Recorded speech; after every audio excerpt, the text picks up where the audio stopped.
Bonjour, je m'appelle Sophie Letourneau, je suis l'autrice de Chasse à l'homme paru aux éditions de La Peuplade et je suis finaliste au prix littéraire des collégiens 2021.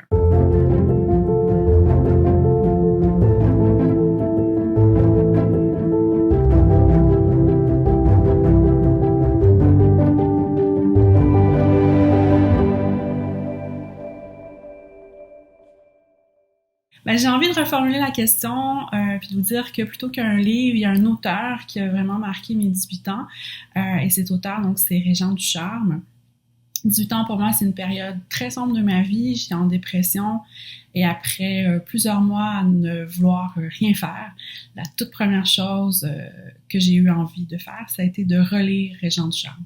La vallée des avalées, Inespéré, Inattendu, L'Unéquivoque, Les Vers de force. Parce qu'il y avait chez Ducharme une force de vie à laquelle j'ai voulu me raccrocher, un refus du monde adulte qui était ma vérité à ce moment-là.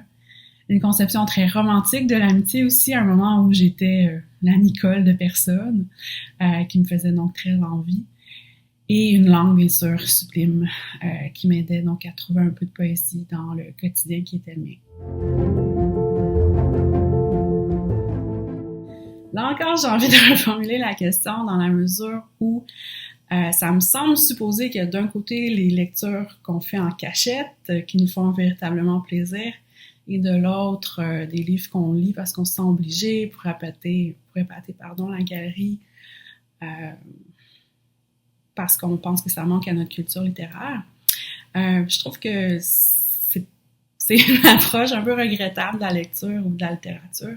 Je pense que notre but comme lecteur, comme lectrice, ça devrait être de découvrir ce qui, dans la littérature, nous fait plaisir, ce qui nous excite, ce qu'on a envie de creuser, ce qu'on a envie de découvrir, puis qu'à partir de ce moment-là, toutes les lectures qu'on fait nous font véritablement plaisir. Donc voilà, pas de plaisir coupable, que des plaisirs.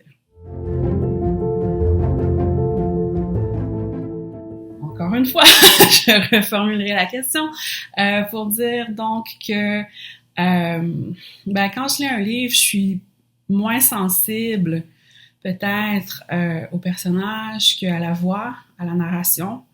Et donc, il y a des narrateurs ou des narratrices, des auteurs ou des autrices dont j'aimerais être l'amie, plutôt que des personnages, encore plus des personnages de fiction.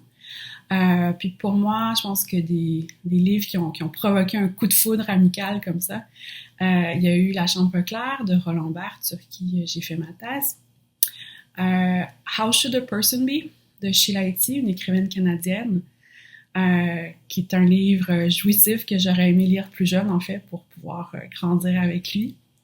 Et New York Diaries de Julie Doucet, donc qu'on connaît surtout comme BDiste, une Québécoise qui est devenue une amie depuis. Voilà.